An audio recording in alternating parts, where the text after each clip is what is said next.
우리나라 속담 중에 말 한마디에 천냥빚도 갚는다는 속담이 있습니다. 그만큼 한마디의 말이 얼마나 중요한지 우리는 이 속담을 통해서 알 수가 있습니다. 우리는 살아가면서 수많은 말을 하면서 살아갑니다. 오늘 하루도 얼마나 많은 말들을 하시면서 살아오셨습니까? 혹시 우리 성도님들 중에서 오늘 내가 과연 몇 마디의 말을 하였는지, 얼마나 많은 말을 했는지 혹시 세실 수 있는 분 혹시 계십니까? 아마도 한 분도 안 계실 줄 압니다. 왜냐하면 우리가 오늘 하루만 해도 셀 수 없을 정도로 많은 말들을 했기 때문입니다. 근데 주로 우리가 말을 할 때에 어디서 말을 합니까? 아마도 나 혼자서 그냥 혼잣말을 하시는 분들 아마 많지 않으실 겁니다. 물론 가끔 혼잣말을 할 때도 있기는 합니다. 그런데 주로 우리가 말을 할 때에 어디서 주로 많은 말들을 주고받습니까? 우리의 관계 속에서 다른 사람들과 직접 부딪히기도 하고 만나기도 하는 그러한 관계 속에서 우리의 많은 말들이 오고 가고 있습니다. 그런데 때로는 우리가 이런 관계 속에서 말을 할 때에 좋은 말만 하면은 얼마나 좋겠습니까? 물론 우리의 말 한마디가 많은 유익을 주기도 합니다. 저희가 생각지도 않은 그 말 한마디로 인해서, 나의 말 한마디로 인해서 상대방을 살릴 수도 있습니다. 이를테면은 절망 가운데 빠진 사람에게 우리의 말 한마디가 희망을 줄 때도 있습니다. 큰 위로를 줄 때도 있습니다. 그리고 슬픔 가운데 있는 사람에게 다시금 일어설 수 있는 희망을 주기도 합니다. 이처럼 말에는 큰 위력이 있습니다. 사람을 살릴 수도 있고 우리의 인생을 바꿀 수도 있는 귀한 도구가 되기도 합니다. 그런데 반대로 우리의 말 한마디가 때로는 누군가를 죽이는 경우도 있지 않습니까? 이를테면 우리의 말 한마디 때문에 관계가 깨어질 때도 있습니다. 어떤 상황이 아주 악화될 수도 있습니다. 그리고 상대방에게 상처를 주기도 하고 슬픔과 절망을 주기도 합니다.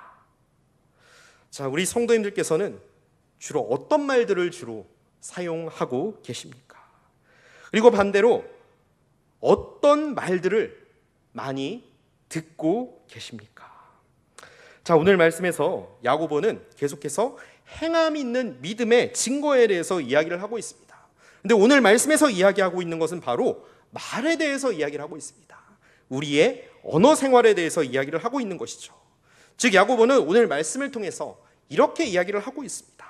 성도됨의 증거가 우리가 사용하는 말을 통해서 나타난다는 것이죠. 그 사람이 어떤 말을 사용하느냐에 따라서 그 사람의 신앙을 알 수가 있다는 것입니다. 자, 오늘 그런데 1절에서는 이렇게 시작을 하고 있습니다. 선생이 많이 되지 말라. 자, 말에 대해서 이야기를 하는데 왜 첫 시작이 선생이 많이 되지 말라라고 이렇게 권면을 하고 있을까요? 사실 선생이라는 것은 무엇을 말하냐면요, 지도자를 말합니다. 리더를 말합니다. 자, 아무래도 지도자의 위치에 서게 된다면은 무엇을 할 기회가 많습니까? 말을 할 기회가 그만큼 많이 생기기 때문입니다. 그만큼 말을 통해서 다른 사람들을 이끌어가고 어떤 조직을 이끌어갈 그런 기회가 이 지도자들에게 많지 않습니까? 자, 이를테면은 한 가정의 가장으로서, 그리고 한 직장에서 어떠한 사장이나 아니면 상사로서, 그리고 한 나라의 어떠한 정치 지도자나 대통령으로서 이런 자리에 있을 때 얼마나 많은 말을 하게 됩니까? 그리고 한 교회의 목회자나 직분자로서 이런 위치에 쓰신 분들 아무래도 말을 할 기회가 많이 생기게 됩니다. 그런데 문제는요, 이렇게 말을 할 기회가 많다는 것은 그만큼 그 사람의 책임이 커진다는 것을 말합니다. 자, 특별히 지도자의 말 한마디가 얼마나 많은 사람들에게, 특별히 이제 한 사회 단체의 사회의 지도자나 국가의 지도자쯤 되는 위치에 섰을 때 그 지도자의 말 한마디가 얼마나 많은 사람들에게 영향을 끼치게 됩니까? 우리가 종종 뉴스를 통해서 정치인들의 말 한마디 때문에, 그리고 요즘에 갑질이라고 그래서 기업 그룹 회장님들의 어떠한 폭언으로 인해서 얼마나 많은 국민들이 지금 분노하고 있습니까? 근데 사실 목회자들도 예외는 아닙니다. 목회자들 역시 설교나 양육이나 어떤 회의라든가 어떤 모임이라든가 이런 곳에서 지도자의 위치에 서는 경우들이 많기 때문에 말을 할 기회가 참 많습니다. 자, 그러다 보면은 말을 실수할 가능성이 참 높다는 것이고요. 그로 인해 많은 분들을 실족하게 할 위험도가 참 높다는 것입니다. 그리고 우리의 가정에서는 어떻습니까? 부모님의 말 한마디가 자녀의 인생을 좌우할 수도 있습니다. 부모님의 말 한마디 때문에 자녀들이 용기를 얻을 수 있고 힘을 얻을 수가 있고 다시금 기쁘게 살아갈 수도 있습니다. 그런데 반대로 부모님이 넌 왜 이것도 못하냐, 저것도 못하냐, 이런 지적질을 할 때에 자칫 그것이 상처가 되어서 자녀들의 길을 꺾을 수도 있다는 것입니다. 그래서 우리는 이처럼 살아가면서 말 실수를 하는 경우들이 참 많습니다. 오늘 2절에서는 이렇게 말씀합니다. 만일 말의 실수가 없는 자라면 어떤 사람이라고 이야기하고 있습니까? 온전한 사람이다라고 이야기하고 있습니다. 자, 그만큼 우리가 말 실수하지 않는다는 것이 그만큼 어렵다는 것입니다. 특별히 이곳에 계신 우리 성도님들께서는 우리가 속한 곳에서 영적 지도자로 세움 받은 분들이라는 사실을 기억하시기를 원합니다. 우리가 속한 가정에서, 때론 우리가 속한 직장에서, 또한 사업장에서, 그리고 우리가 섬기는 주님의 몸된 이 교회에서 지도자의 위치에 서신 분들이 대부분이십니다. 그렇기 때문에 우리 성도님께서는 자부심을 가지셔도 좋습니다. 그런데 우리가 이렇게 지도자가 됐다는 것은 무엇의 지도자가 됐다는 것입니까? 어떠한 책임이 있다는 것입니까? 예수님을 아는 자들로서 예수 그리스도의 사랑과 은혜를 이미 경험했기 때문에 우리에겐 어떤 책임이 주어졌다는 것이냐면요, 아직 복음을 모르는 분들에게, 예수 그리스도를 모르는 분들에게 가서 그 복음을 전해야 할 사명이 주어졌다는 것입니다. 신앙을, 예수 그리스도를 믿는 그 믿음을 통해서 우리가 속한 가정과 공동체와 교회와 우리가 속한 직장이라든가 이 모든 것들을 변화시킬 책임을, 그러한 사명을 하나님께서 저와 우리 성도님들 가운데 허락하신 줄 믿으시기를 바랍니다. 자, 따라서 이런 지도자의 위치에선 저와 우리 성도님들의 입술은 그냥 주어진 입술이 아니라는 것입니다. 누구를 전하는 통로가 되어야겠습니까? 예수 그리스도를 전하는 통로로 저와 성도님들의 입술이 쓰임받게 되기를 간절히 소원합니다. 그래서 우리는 말을 하기 이전에 우리는 하나님의 뜻을 구해야 합니다. 과연 내가 하는 이 말이 하나님께 영광 돌리는 그러한 말일까? 내가 하는 이 한마디가 하나님께서 기뻐하시는 말일까? 내가 하는 이 말을 통해서 상대방에게 과연 이 말이 합당한 말일까? 내가 전하는 이 말을 통해서 상대방이 하나님을 알 수 있을까? 우리의 말 한마디로 인해서 복음의 문이 열릴 수도 있고 닫힐 수도 있다는 사실을 기억하시길 원합니다. 그런데 이렇게 말을 조심한다는 것, 경우에 따라서 말을 합당하게 한다는 것이 결코 쉬운 일만은 아닙니다. 그래서 오늘 3절에서는 이 말 조심하는 것을 무엇에 비유하고 있습니까? 사람들이 타고 다니는 그 달리는 말들을 끌고 가기 위해서 말들의 입에 재갈 물리는 것에 비유하고 있습니다. 이 말이라는 짐승들 아마 우리 성도님께서 다 보셨을 것입니다. 이 말들이 어떻습니까? 사람보다도 더 크지 않습니까? 그리고 힘도 더 세고 얼마나 사람들보다 빠르게 달리고 있습니까? 그런데 이 말들의 코에 구멍을 뚫어서 고삐를 꿰고 입에 재갈 물리는 이러한 행위를 통해서 사람들이 자기가 원하는 대로 이 말들을 마음껏 끌고 갈 수 있습니다. 이 말을 타고 마음껏 달릴 수가 있습니다. 자, 그리고 4절에서는 이 말 조심하는 것을 무엇에 비유하고 있습니까? 누구에 비유하고 있습니까? 큰 배를 조종하는 사공에 비유하고 있습니다. 자신보다 사람보다 훨씬 더 크고 거대한 배를 아주 능수능란하게 조종하는 사공에 비유를 하고 있습니다. 자, 한번 생각해 보시기를 바랍니다. 이렇게 말들을 움직이는 것, 말들을 끄는 것, 그리고 사람보다 훨씬 더 큰 배를 조종하는 일이 쉬운 일이겠습니까? 결코 아무나 할 수 없는 일입니다. 그것에 합당한 자격이 없다면 도저히 말들을 움직이게 할 수 없고 큰 배를 조종할 수가 없습니다. 만큼 많은 훈련과 많은 노력이 필요합니다. 그런데요, 오늘 말씀해 보니까 말들을 움직이는 것보다, 큰 배를 모는 것보다 훨씬 더 어려운 것이 있다고 이야기하고 있습니다. 그것이 무엇이냐면요, 말을 조심하는 것입니다. 우리 다 함께 5절 말씀을 함께 읽으시겠습니다. 이와 같이 혀도 작은 지체로 돼 큰 것을 자랑하도다. 보라, 얼마나 작은 불이 얼마나 많은 나무를 태우는가. 아멘. 사실 혀는 어떻습니까? 말과는 비교할 수 없을 정도로, 거대한 배와는 도저히 비교할 수 없을 정도로 너무나도 작은 것이 우리가 가진 혀가 아니겠습니까? 한 몇 센치, 한 이 정도 몇 센치밖에 되지 않습니다. 그런데 그 혀가 어떻다고 이야기를 하고 있습니까? 큰 것을 자랑하도다. 그러면서 이 말 한마디, 혀의 위력을 무엇에 비유하고 있습니까? 마치 작은 불 하나가 울창한 숲을 태우는 것에 비유하고 있습니다. 그 위력을요. 우리가 가끔 산불 사고 기사를 접하면은 어떤 내용들을 주로 접하게 되냐면요, 무심코 그냥 등산객이 버린 작은 담배꽁초 하나가 그와 같이 보잘것없고 극히 작은 아무것도 아닌 그 사소한 것 때문에 결국에 뭐까지 번지니까 산 전체가 타는, 산에 있는 나무들이 완전히 다 타버리는 큰 사고들이 얼마나 많이 일어나고 있습니까? 그만큼 이 말 조심하는 것이 그만큼 어렵다는 것이죠. 그리고 7절과 8절을 한번 보시겠습니다. 이렇게 혀를 길들이는 것이 또 무엇보다 어렵다고 이야기하고 있습니까?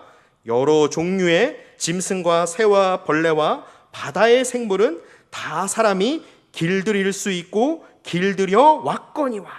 자, 동물들을 길들여서 사람의 말을 듣게 하는 것, 결코 이거 쉬운 일이 아닙니다. 얼마나 많은 조련과 훈련과 피나는 노력이 필요하겠습니까?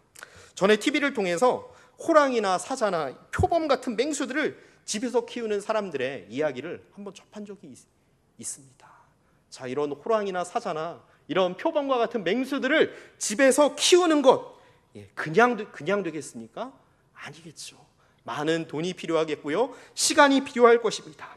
그리고 저 개인적으로 이전에 대학부 시절에 파푸아뉴기니라고 하는 인도네시아 밑에 있는 그 섬나라에 선교를 간 적이 있었습니다. 파푸아뉴기니에 선교를 가서 그곳에 사는 어느 한국분 집에 한번 방문을 해서 이제 저녁 식사를 대접받았는데요. 그 집을 저녁 식사가 마치고 그 집 마당을 산책하던 중이었습니다. 그 마당 한 구석에 엄청나게 큰 대야라고 해야 돼요. 거대한 물통이 놓여져 있었습니다. 근데 거대한 물통이 놓여져 있었는데 그 뚜껑이 한 3분의 1 정도 열려져 있더라고요. 그래서 이 거대한 통이 뭐에 쓰이는 걸까 궁금해서 그 통 가까이 다가가서 그 통을 한번 파봤습니다. 그런데 그 통에 보니까 웬 두 눈을, 아주 빛나는 눈을 깜빡거리는 동물 하나가 그 물통에 들어있는 것이었습니다. 전 처음에 이게 거북인가? 도대체 어떤 동물이, 이 동물의 정체가 뭘까? 저는 되게 궁금했습니다. 그런데 이 동물의 눈빛을 가만히 살펴보니까 그 눈빛이 결코 예사롭지가 않은 거예요. 조금이라도 더 가까이 다가갔다가는 저에게 뭔가 큰일이 날 것만 같았습니다. 그래서 저는 집으로 들어와서 그 주인 되시는 분께 이렇게 여쭤봤습니다. 그 동물의 정체가 무엇입니까? 이렇게 물어봤더니 그 주인분이 이렇게 말씀하시더라고요. 그거 악어입니다. 악어를 그 집에서 키우고 있었던 거예요. 근데 그 악어는 그분의 말에 의하면 악어는 물에서만 살 뿐 아니라 물 밖에서도, 육지에서도 상당한 거리까지 걸어 다니면서 사람들을 해칠 수 있다는 거예요. 그래서 거대한 큰 물통에 날마다 물통에다가 그곳에 집어넣어서 그곳에서 이제 먹이도 주고 그곳에서 키우면 그렇게 키우고 있다라고 이렇게 말씀을 하셨습니다. 자, 이 악어를 키우는 것 또한 얼마나 많은 수고와 노력과 돈이 들겠습니까? 그리고 자칫하다가는 목숨의 위협까지도 감수해야 합니다. 그런데 이렇게 동물을 길들이기도, 맹수들을 길들이는 것보다 더 힘든 것이 있는데 그것이 바로 혀를 길들이는 것이다, 말 조심하는 것이다 라고 이렇게 말씀하고 있습니다. 자, 우리의 말이라고 하는 것, 때로는 우리가 어떤 사람들을 평가할 때에, 어떤 사람들의 첫인상을 볼 때에 그 사람이 쓰는 말이, 여러 가지 조건이 있겠지만요, 그 사람의 쓰는 말이 중요한 판단 기준이 되기도 합니다. 그 사람이 사용하는 말을 통해서 저 사람은 뭔가 괜찮은 분인 것 같아, 교양이 있는 것 같아, 이렇게 판단할 수도 있고요. 반대로 그분이 뭔가 좀 상스러운 말을 쓰거나 막 욕설을 쓰거나 이러면은 어떻게 느껴지십니까? 저분은 첫인상은 괜찮았는데 말을 들어보니까 별론 것 같네, 저분은 좀 아닌 것 같아. 이렇게 우리가 사용하는 말에 따라서 어떤 사람에 대한 평가가 달라지기도 합니다.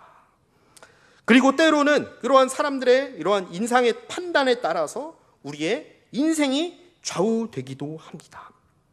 그래서 6절에서는 이렇게 말씀합니다. 혀는 우리 지체 중에서 온몸을 더럽히고 삶의 수레바퀴를 불사르나니. 자, 말 한마디의 위력이 어떠한지. 그런데 여기서의 말 한마디의 위력은 어떤 것입니까? 좋은 쪽이 아니라 나쁜 쪽이 된다는 것이죠.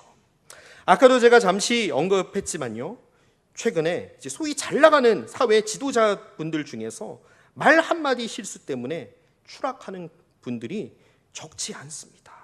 유명 정치인들 중에서, 때로는 교수님들 중에서, 교수님들도 때론 강의 때 여성 차별적인 발언을 했다 해가지고서 얼마 전에 보니까 학생들이 막 인터넷에 제보를 한 기사를 본 적이 있습니다. 그리고 기업 회장님들 갑질을 하면서 운전기사라든가 밑에 함께 일하는 다른 직원분들에게 막 폭언을 퍼부었다든가, 이것으로 인해서 얼마나 큰 사회적인 이슈가 되고 있습니까? 더군다나 요즘에는 어떻습니까? 스마트폰 같은 것을 통해서 녹음도 쉽게 할 수 있고, 그리고 금방 촬영도 돼가지고서 이러한 모습들, 말 실수하는 모습들, 이런 지도자들의 실수들이 금세 여러 사람들 가운데 퍼져 나가기도 합니다. 그런데요, 우리가 사용하는 이 말이라는 것은 그냥 우리 입에서 그냥 나오는 것이 아닙니다.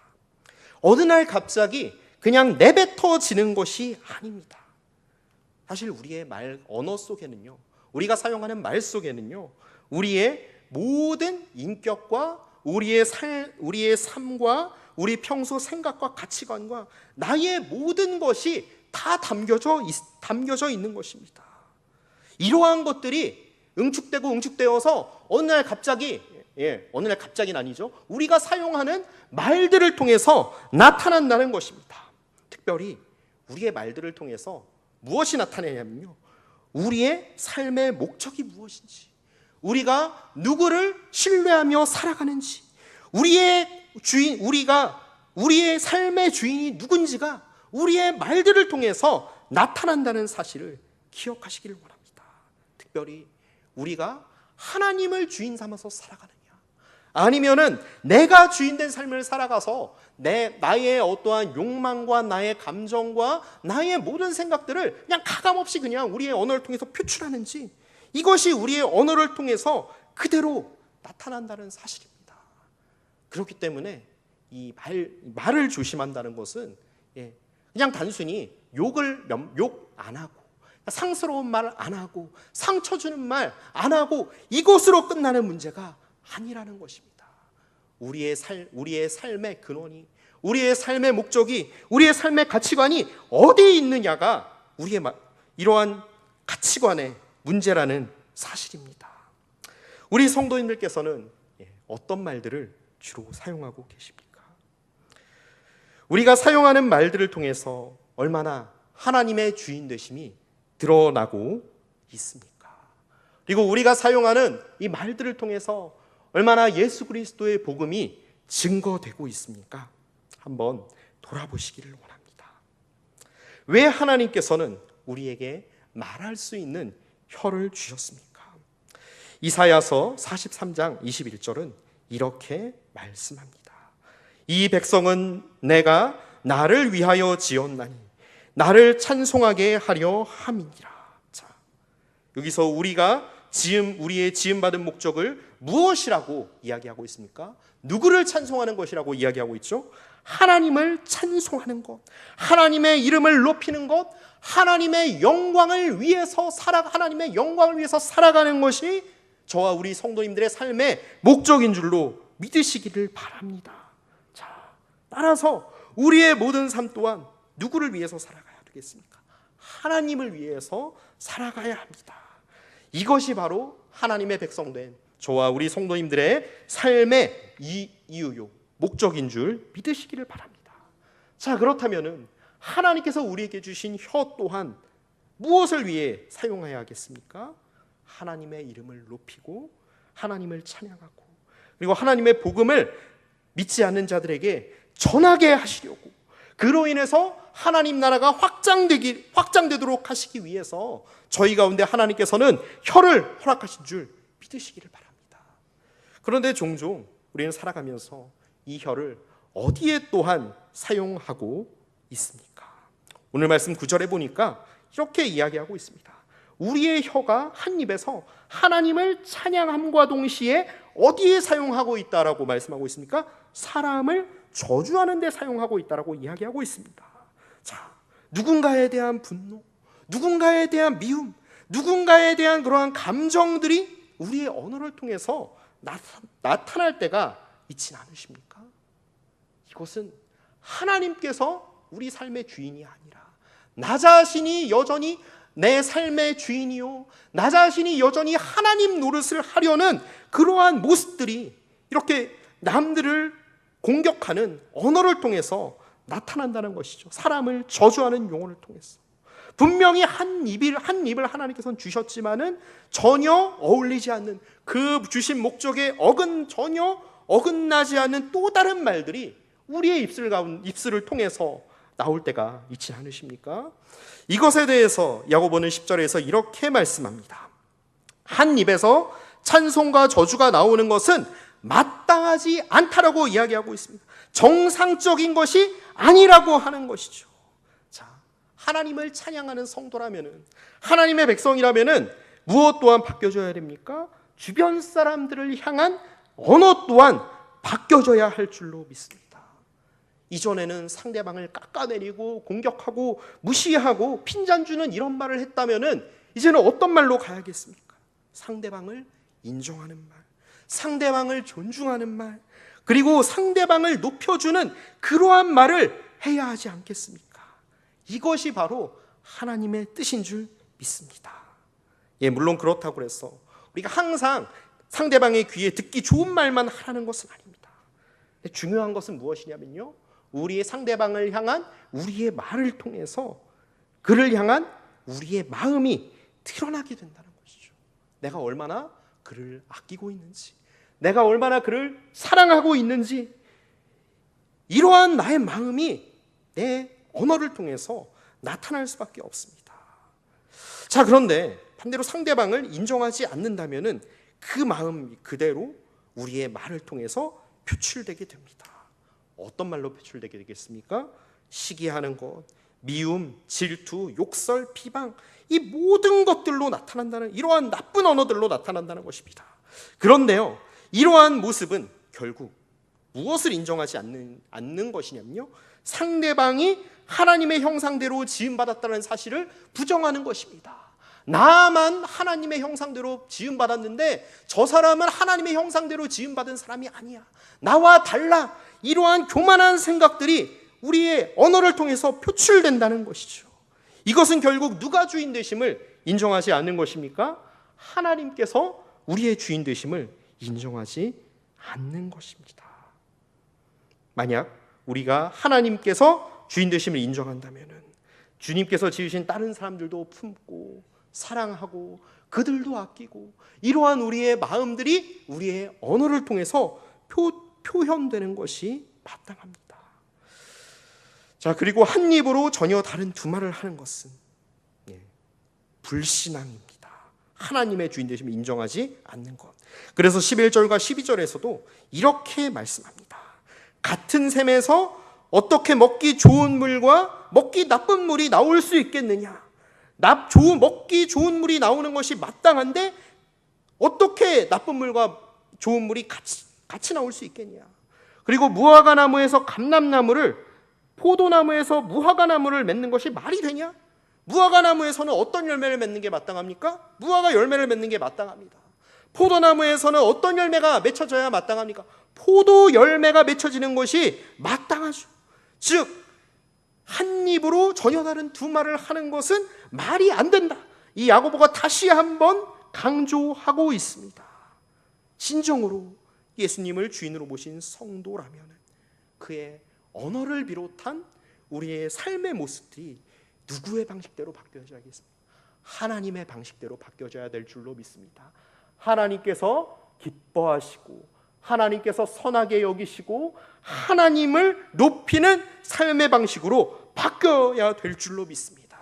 바라기는 우리 성도님들의 삶이 이러한 삶의 모습으로, 하나님께서 기뻐하시는 삶의 모습으로 바뀌어지게 되기를 간절히 소망합니다.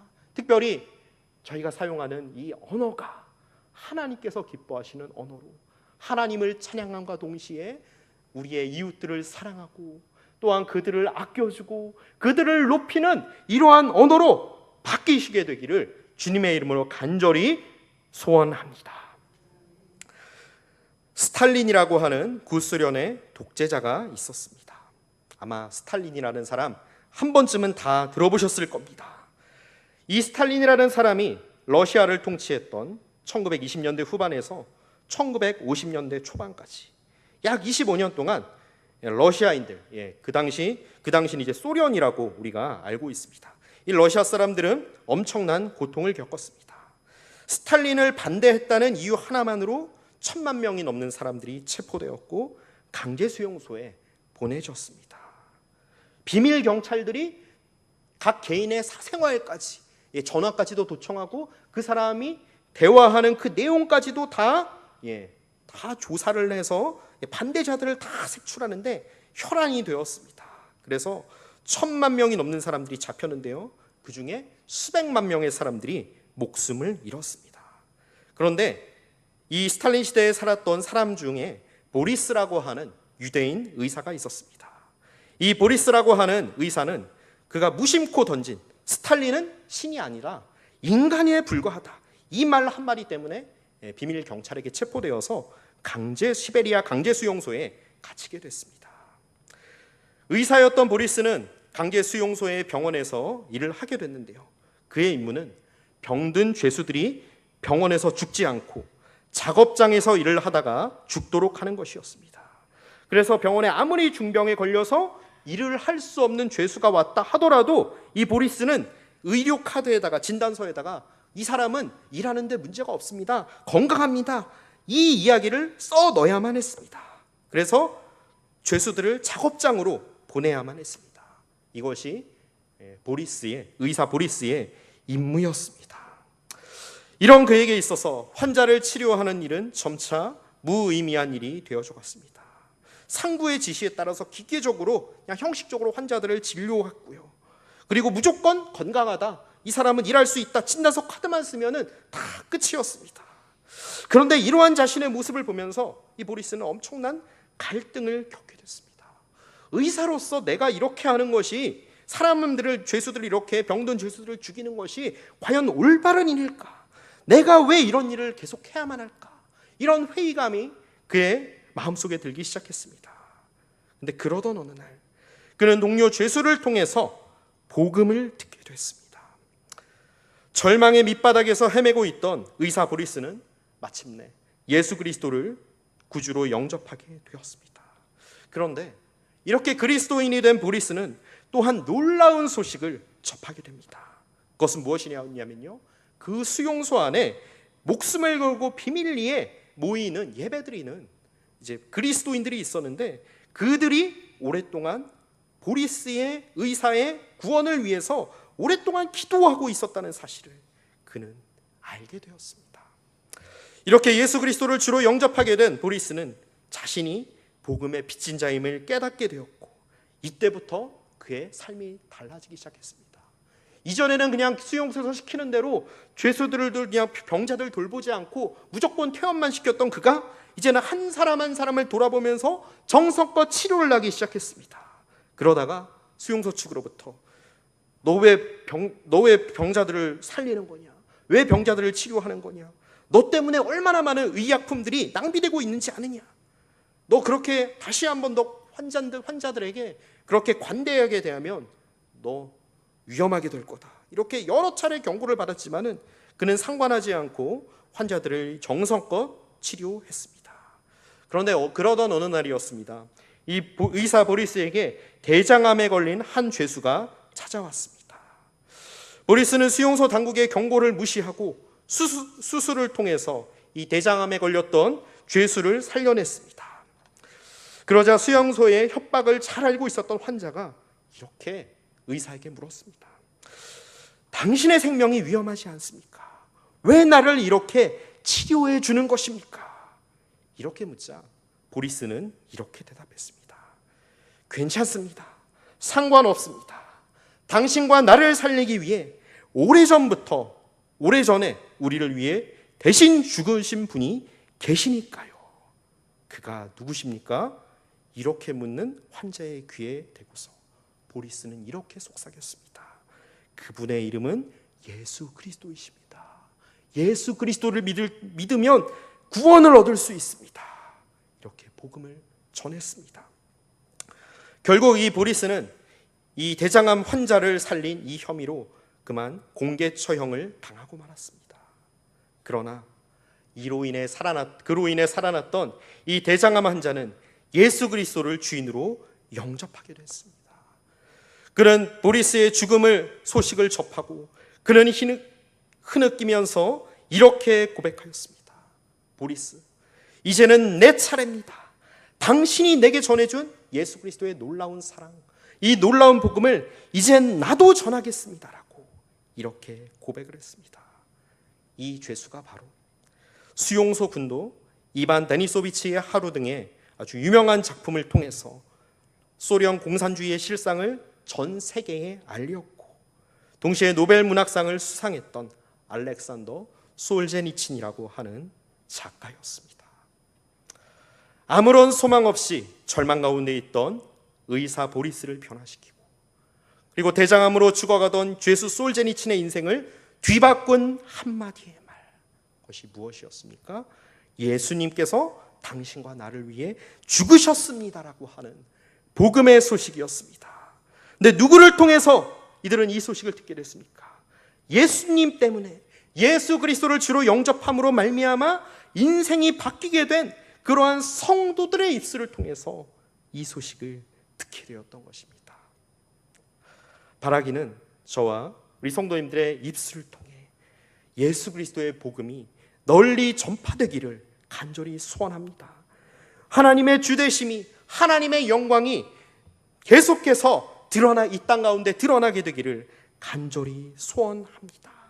그렇게 될 때에 우리의 입술 또한 어떤 입술로 바뀌겠습니까? 하나님 사랑 동시에 이웃 사랑의 입술로 바뀌게 되지 않겠습니까?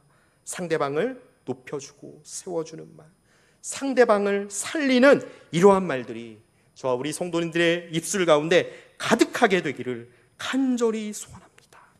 이것을 위해 우리는 매 순간 아낌없는 우리를 향해 베푸신 예수 그리스도의 사랑과 은혜를 날마다 기억하셔야 될 줄 믿습니다.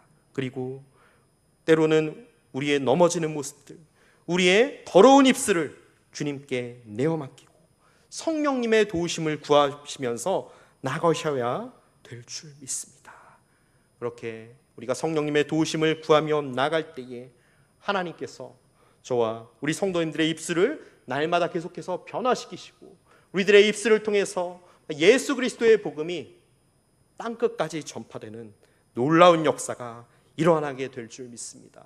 그리고 저희들의 삶을 통해서 하나님의 영광이 만방 가운데 드러나는 놀라운 역사가 일어나게 될 줄 믿습니다.